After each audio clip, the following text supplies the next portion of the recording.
যাহারা আমার নিদর্শনকে অস্বীকার করিয়াছে এবং সে সম্বন্ধে অহংকার করিয়াছে তাহারাই দোজখবাসী, সেখানে তাহারা স্থায়ী হইবে। যে ব্যক্তি আল্লাহ সম্বন্ধে মিথ্যা রচনা করে কিংবা তাহার নিদর্শনকে অস্বীকার করে তাহার অপেক্ষা বড় জালিম আর কে? তাহাদের জন্য যে হিস্সা লিপিবদ্ধ রহিয়াছে উহা তাহাদের নিকট পৌঁছিবে, যতক্ষণ না আমার ফিরেশতাগণ জান কবজের জন্য তাহাদের নিকট আসিবে ও জিজ্ঞাসা করিবে, আল্লাহ ছাড়া যাহাদেরকে তোমরা ডাকিতে তাহারা কোথায়? তাহারা বলিবে, তাহারা আমাদের নিকট হইতে অন্তর্হিত হইয়াছে, এবং তাহারা স্বীকার করিবে যে তাহারা কাফির ছিল।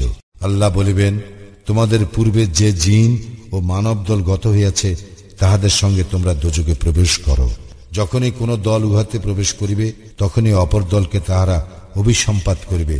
এমনকি যখন সকলে উহাতে একত্র হইবে তখন তাহাদের পরবর্তীরা পূর্ববর্তীদের সম্পর্কে বলিবে, হে আমাদের প্রতিপালক, ইহারাই আমাদেরকে বিভ্রান্ত করিয়াছিল, সুতরাং ইহাদেরকে দ্বিগুণ অগ্নিশাস্তি দাও।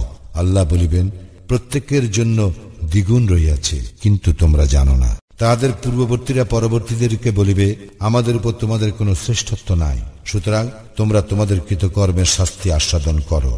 যাহারা আমার নিদর্শনকে অস্বীকার এবং সে সম্বন্ধে অহংকার করে তাহাদের জন্য আকাশের দ্বার উন্মুক্ত করা হইবে না এবং তাহারা জান্নাতেও প্রবেশ করিতে পারিবে না, যতক্ষণ না সূচের ছিদ্রপথে উষ্ট্র প্রবেশ করে। এইভাবে আমি অপরাধীদের প্রতিফল দিব।